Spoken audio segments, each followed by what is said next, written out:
Public খুনটা দেখি না, মালা দেওয়াটা দেখি। তাই আমি ধোয়া তুলসী পাতা আর তুমি পচা বেল পাতা। অনেক সহ্য করেছি, আর নয়।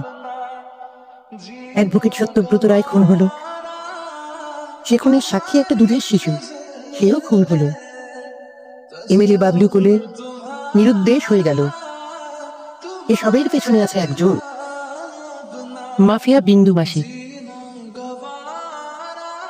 আমার ভাই, গ্রাম থেকে এসেছে। বিন্দু মাসি এদেরও শেষ করে দিতে চেয়েছিল, গাড়ি চাপা দিয়ে মারতে চেয়েছিল আমার ভাইয়ের বউকে। আমার ভাইয়ের বউ এখন হাসপাতালে। আপনি তো মাফিয়াদের পুষে রেখেছেন। আরে মোরারে, লোকে কুকুর পোষে, বিড়াল পোষে, মাফিয়া পোষি না। আমি মাফিয়ারা শেষ করতে চাই। কাল পুরো রিপোর্ট নিয়ে আমি দিল্লি যাচ্ছি। যাবার আগে পুলিশকে বলে দিয়ে যাবো কি করতে হবে। ফিরে এসে যেন শুনি এ শহরে বিন্দু মাসি নামে একজন ছিল, এখন আর নেই।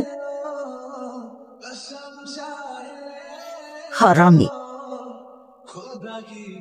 মাসি থানা থেকে ফোন করেছে।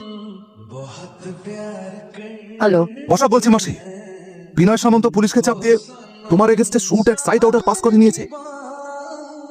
পুলিশের নজরে পড়ার আগেই তুমি এই শহর ছেড়ে পালিয়ে যাও, নইলে আমি তোমাকে বাঁচাতে পারবো না।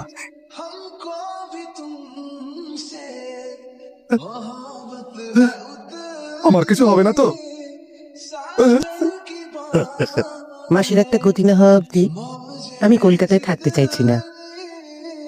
না, বাড়িতে টিকিট নিয়ে আসতে হবে না, এয়ারপোর্টে দাঁড়িয়ে থাকো, আমি 15 মিনিটের মধ্যে পৌঁছচ্ছি।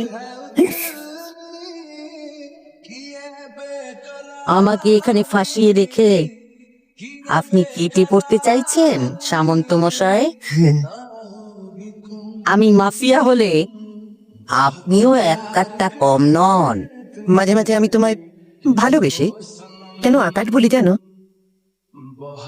এই জন্য। তুমিও মাফিয়া, আমিও মাফিয়া, তফাৎটা কোথায়? তোমরা শুধু খুনোখুনি করো, আর আমি এক হাতে খুন করি আর এক হাতে সেই লাশে মালা দিই। পাবলিক খুনটা দেখি না, মালা দেওয়াটা দেখি। তাই আমি ধোয়া তুলসী পাতা আর তুমি পচা বেল পাতা। দিল্লি থেকে ফিরে এসে তোমার খবর নেব। দেখো, যদি বেঁচে থাকো আবার দেখা হবে। আপনি দিল্লি যাচ্ছেন না সামন্ত মশাই? আপনার জন্য আমি শ্মশানের টিকিট নিয়ে দাঁড়িয়ে আছি। বাঁচলে একসঙ্গে বাঁচবো, ফাঁসলে একসঙ্গে ফাঁসবো। আপনাকে তো একা চলে যেতে দেব না সামন্ত মশাই।